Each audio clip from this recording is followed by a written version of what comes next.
Hi everyone, so today I want to go over a concept of learning how to lock the foot into its most stable position, which is a supinated position. And this is so important during push-off because when we're pushing off our one foot to accept weight onto our other, we want to have a stable foot to push off of instead of having more of a floppy or unlocked foot, okay? So we have two phases the foot can live in. We have more of a pronated state where the arch and heel just drop down a little bit. And then we also have a supinated foot, which is when the arch pops up. Now that supinated foot should especially occur right as we're going to roll through the big toe. So here's our big toe to push off onto the next leg, okay? So we want that foot to lock into place. Now when this lock happens, it's not just the arch popping up, but there's actually some twisting of the bones themselves, okay? So it's not that the foot just comes straight forward towards the camera. There's actually just this little twist. I don't know if you can see how the heel of the foot just becomes visible to the camera at that toe off, okay? So there's actually a little bit of an external rotation occurring at the foot itself as well as at the shin. So that's what I want to try to teach you first in a seated position, just to get your brain to feel it, because that's the first step in everything. It's just getting your brain to sense emotion again, and then we'll take it into more higher level loading. So I want you to get into a chair where you're at about 90 degrees at your knees and your hips, and I want your knee to be in front of your ankle, okay? So your heel is actually slightly back behind your knee. We're gonna do one foot at a time. And what I want you to do is you're going to put both hands on both sides of your knee here, because we don't want our knee going in or out.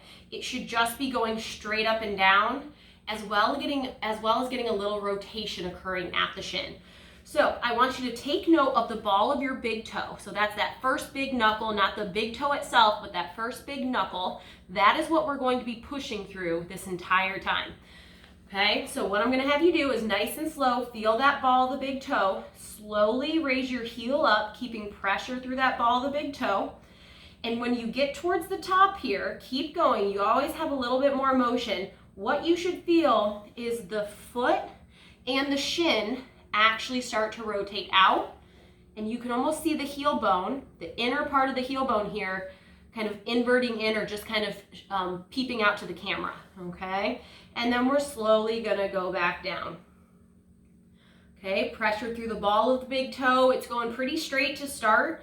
And then towards the top of the motion here, you'll feel that little twist occur where if you would picture kind of an X on the front part of my foot here, when I get to the top, that X is no longer pointing directly at the camera. It's just slightly pointed outward here.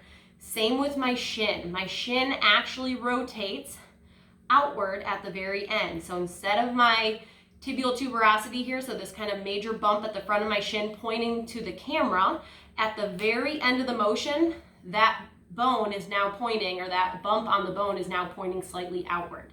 Okay, this twist is very important because this twist is what is locking the foot into its most stable position. Now, a few things I see a lot of times, people think they're doing it, but what they're actually doing is they're just falling out to the smaller metatarsal heads, okay? Yes, my foot might be twisting a little bit, but I've lost all contact with the ball of the big toe. So if you need to, you can even place like a quarter or some sort of coin under that ball of the big toe and make sure the entire time you have contact with that.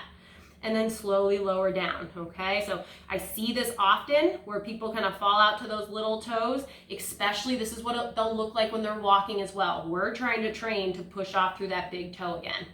The other thing I'll see is they'll let the whole knee go out to the side instead of keeping it nice and straight, or they're going too fast, okay?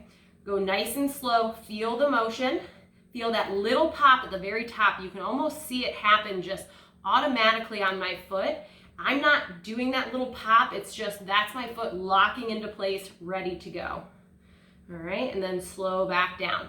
You'll be surprised, a lot of people who struggle with this will almost get calf cramps because their calf is not used to doing kind of this end range motion, getting that rotational component to occur.